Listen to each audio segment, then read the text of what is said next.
réactive ta foi. Il dit la victoire qui triomphe du monde. La victoire qui triomphe du monde, c'est notre foi. Ça veut dire que s'il y a un capital que Dieu a investi en toi, c'est ta foi. Je dis bien, c'est ta foi. Dans la loi économique, c'est pas possible.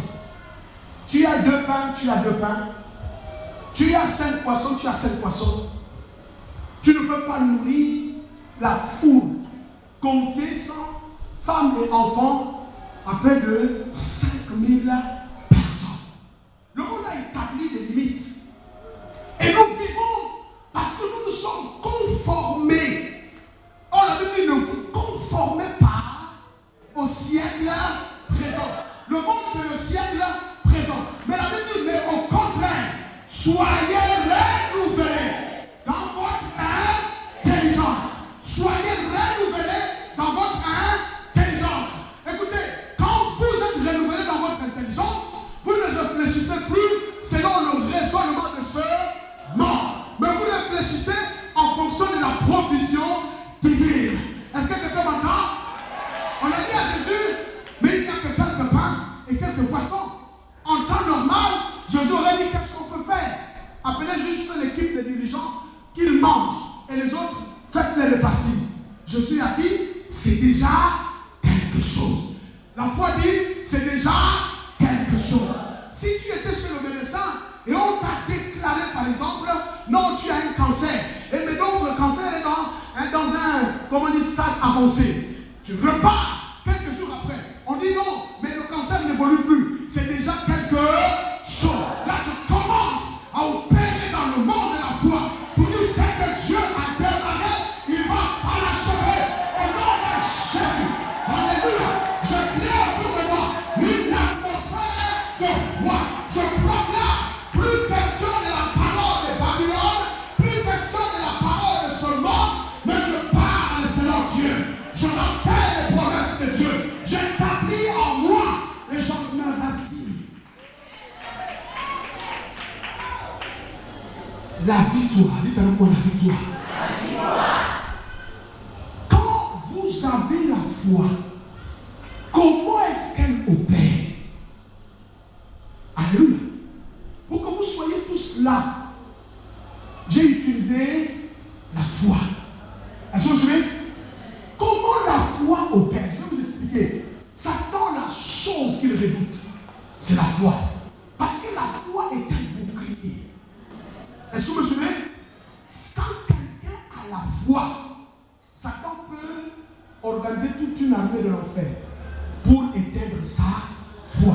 Parce que la seule chose qu'il a vaincue, c'est ta foi.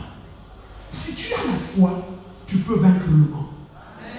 Les disciples ont dit pourquoi on n'a pas chassé le démon? Il dit parce que vous n'avez pas de foi. Ça dit, Jésus dit que là où il y a la foi, on ne peut pas ne pas avoir des résultats. Est-ce que vous me suivez? On ne peut pas ne pas avoir des résultats. C'est pourquoi le diable fait tout pour qu'on ne prêche pas sur la foi dans les églises. Parce que quand nous prêchons sur la foi, la parole de puissance est libérée, la foi vient de ce que l'on entend. Quelqu'un qui était au bord du précipice commence à se relever.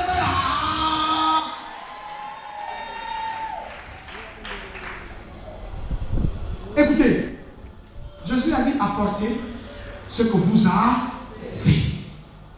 Il n'a même pas dit on ne peut pas. Parce que le langage de on ne peut pas n'existe pas dans le domaine de la foi. Que quelqu'un se lève en disant la foi. Il y a encore plus fort la victoire. Qui triomphe du monde. C'est ma foi. Est-ce que vous m'entendez?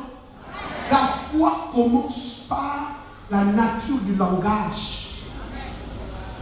Paul a dit, parce que j'ai cru, c'est pourquoi j'ai parlé. Si tu n'as pas cru, tu ne parleras pas. La foi consiste à parler. Dis à ton frère, la foi consiste à parler. La foi consiste à parler. Regarde l'autre personne, dit la foi consiste à parler. La foi consiste à parler. Est-ce qu'on peut acclamer le Seigneur pour cette grâce?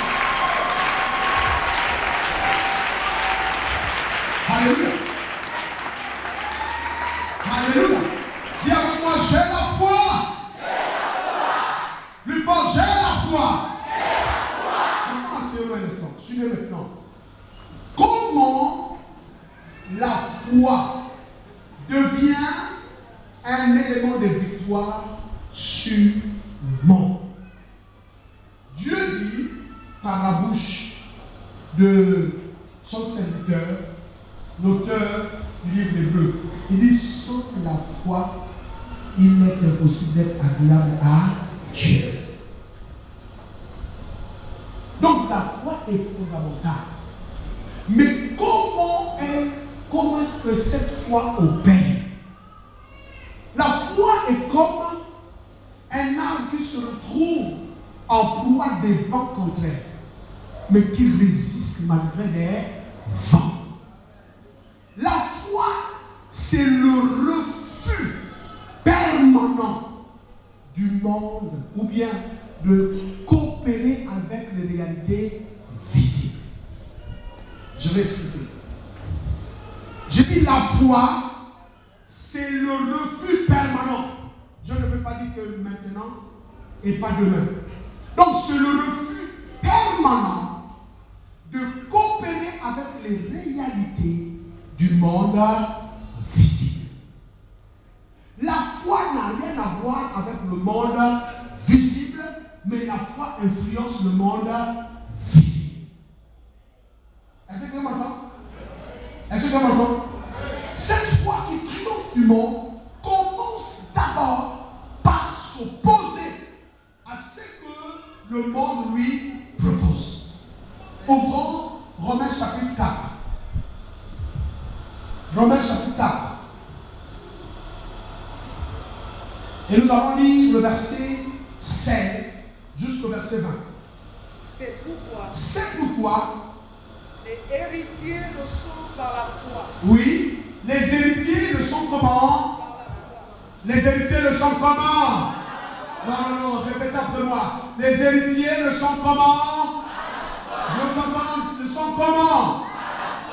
Comment vous comprenez ça? En tant qu'enseignant, je veux maintenant ici vous proposer une autre phrase. La même phrase qui dit les héritiers le sont par la foi, on peut encore ajouter ceci explicativement. Ça veut dire qu'on est héritier par la foi. On est héritier par la foi. En d'autres termes, pourquoi on dit qu'on est héritier par la foi? C'est parce que justement, Paul s'oppose à la pensée du monde. La pensée du monde, c'est qu'on est héritier par la loi.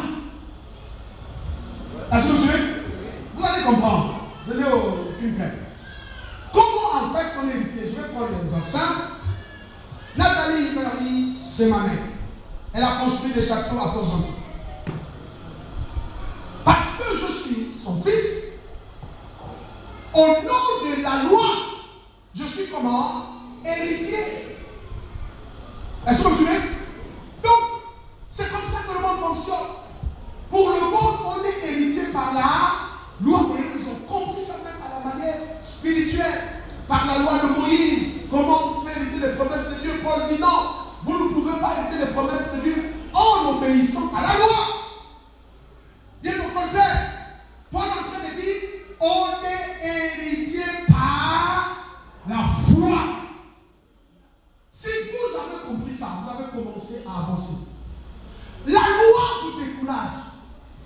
Est-ce que vous suivez? La loi te décourage. Tu vas dans une entreprise, tu es détenteur d'un diplôme d'ingénieur. Et tu te présentes, et la loi ici, c'est qu'on ne recrute pas les femmes. Est-ce que quelqu'un m'entend?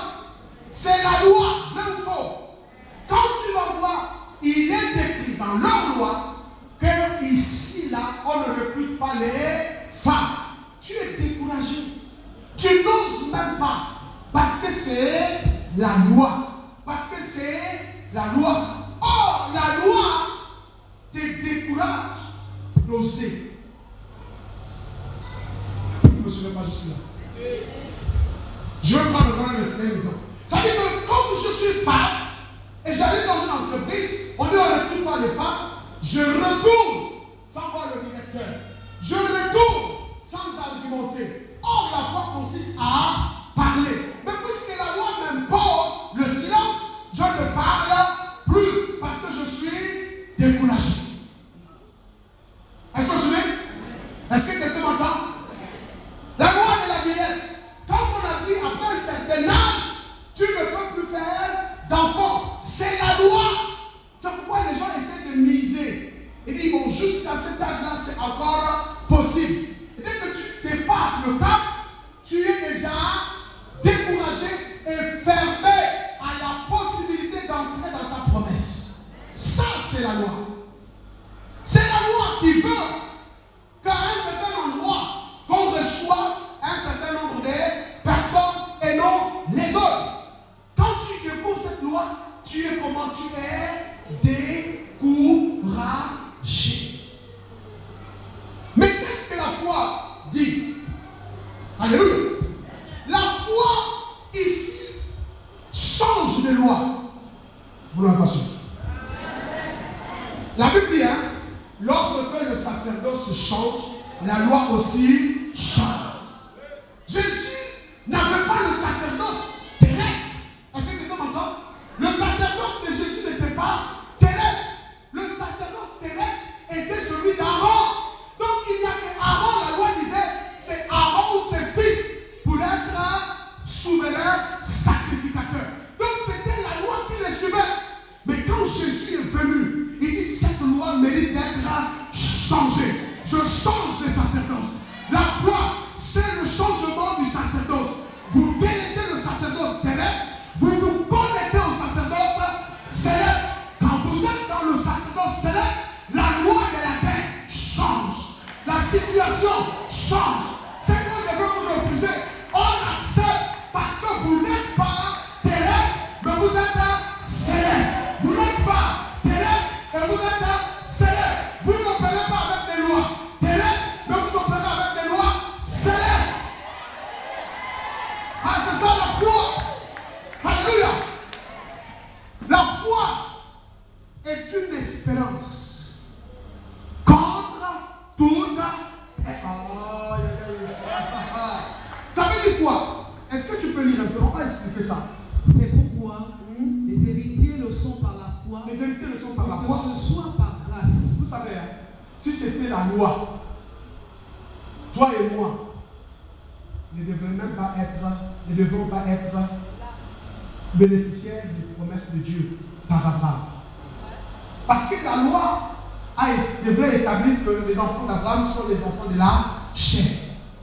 Béni soit Jésus-Christ de Nazareth, qui nous a montré que même si tu n'es pas là-bas, tu peux toujours y aller. Est-ce que vous comprenez? Ça veut dire que si Abraham n'est pas mon père biologique, mais la foi fait en sorte que Abraham devient mon père spirituel. Comme le spirituel domine sur les lois de la terre. Alléluia. Alors vous n'êtes pas en train de me suivre. Si le médecin te fait un diagnostic, ça reste quand même un diagnostic terrestre. Mais la foi peut changer le diagnostic. La foi peut confondre les sages. La foi peut confondre les intelligents. La foi peut confondre. Vous pouvez lui dire, monsieur le médecin, dans quelques jours quand je reviendrai, votre loi changera. Votre diagnostic changera. Parce que je ne suis pas terrestre, mais je viens du ciel. Si vous ne comprenez pas que c'est ça, sinon les pauvres continueront à être pauvres et les riches continueront à être riches. Si Jésus avait dit que, mais comme je suis né d'un père charpentier, alors moi le reste là, ça ne me regarde pas. Parce que déjà, la loi de la naissance m'est condamnée. Alléluia. Mais si Jésus aurait dit, je n'ai pas fait l'école. Alléluia. Mais il comprenait. Parce que quand Joseph est venu le chercher, Joseph a dit, la femme de Joseph, c'est Marie, la mère de Jésus, a dit quoi à Jésus? Il dit, mais qu'est-ce que tu nous as fait trop de peine? Ton père et moi, nous sommes chercher. Jésus était resté au temple. Il a dit, allez, la loi de la terre n'a pas d'influence sur moi. Il dit, moi, je suis resté pour m'occuper des affaires de mon Père. Joseph est mort. Parce que Jésus est en train de dire à Marie que Joseph n'est pas mon Père. Toute la vie de Jésus, chaque fois qu'il voulait essayer, on dit c'est le fils de Joseph. Ça veut dire que le charpentier du quartier peut-il parler à nous, les grands docteurs de la loi? Nous qui avons fait l'école, ils n'ont même pas fait le sang de notre époque. Et ils veulent parler. Jésus leur a dit, pour vous montrer que je m'occupe de choses célestes, à l'âge de 12 ans, je peux obtenir mon doctorat. Sans aller à l'école. Mais si quelqu'un soutient une thèse devant les docteurs, et les docteurs sont épatés, c'est que le niveau... Oh, je suis en train de dire à quelqu'un, que tu es allé à l'école ou pas, rien n'est trop tard. Que tu sois né dans une famille riche ou non, rien n'est possible. Je dis rien n'est possible. Oh, voici la foi. Quelqu'un devrait entendre. Parce qu'au son de ma voix, je vois comment quelqu'un est en train de monter pour opérer dans les domaines célestes. Que quelqu'un dise la foi. Il dit, afin que la promesse soit assurée à toute la postérité, non seulement à celle qui est sous la loi, mais aussi à celle qui a la loi, la foi d'Abraham, oui, notre Père à tous, selon qu'il est écrit, j'étais établi Père d'une grande multitude.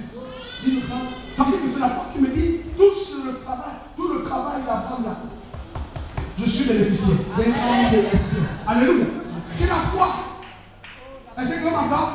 Je dis c'est la foi. La foi n'a pas de limite. Le monde essaye d'imposer des limites. Mais celui qui opère dans le règne de la foi n'a pas de limite. Tout le monde traversait le fleuve en bateau ou encore en pilote. Mais Jésus dit, je ne suis pas ici vaincu par les lois de la nature. Je vais vous montrer, je peux marcher sur les eaux. Alléluia. Je dis à quelqu'un, tu peux marcher sur les eaux. Je dis à quelqu'un, tu peux marcher sur les eaux. Pierre a dit, oh Seigneur, si c'est toi le Seigneur, ordonne. Ça veut dire quoi? Ordonne veut dire quoi? Donne l'ordre. Ça veut dire que fais une loi. Fabrique une loi pour que je sois capable de vaincre la loi de ce monde. Jésus lui a dit, viens. Est-ce que vous suivez? Pierre est sorti dans une barque. Alléluia. L'eau n'était pas comme le ciment. Non, quand Pierre a regardé l'eau, l'eau bougeait encore. Il y avait des vagues. Mais Jésus lui a dit, viens. Ça veut dire quoi? Tu as le choix de regarder l'eau ou de me regarder. Quand Jésus a dit viens, Pierre a regardé Jésus à l'école. Alléluia. Les regards de Pierre se sont posés sur Jésus. Et quand il est sorti, il a marché sur les eaux. Il a marché sur les eaux. Thomas lui a dit Pierre, tu es sûr? Dès qu'il s'est détourné de Jésus, il a regardé Thomas, le Saint Thomas. La Bible dit qu'il a commencé à... il y a des Thomas qu'il faut fuir. Il y a des gens qui défient votre foi. Tu as besoin de fixer tes regards sur Jésus de Nazareth, le consommateur de notre foi. Je prophétise sur toi, à partir d'aujourd'hui, pour ton commerce, pour tes affaires, pour ta santé, fixe tes regards à Jésus de Nazareth. Et je prophétise que tu ne joueras pas. Alléluia.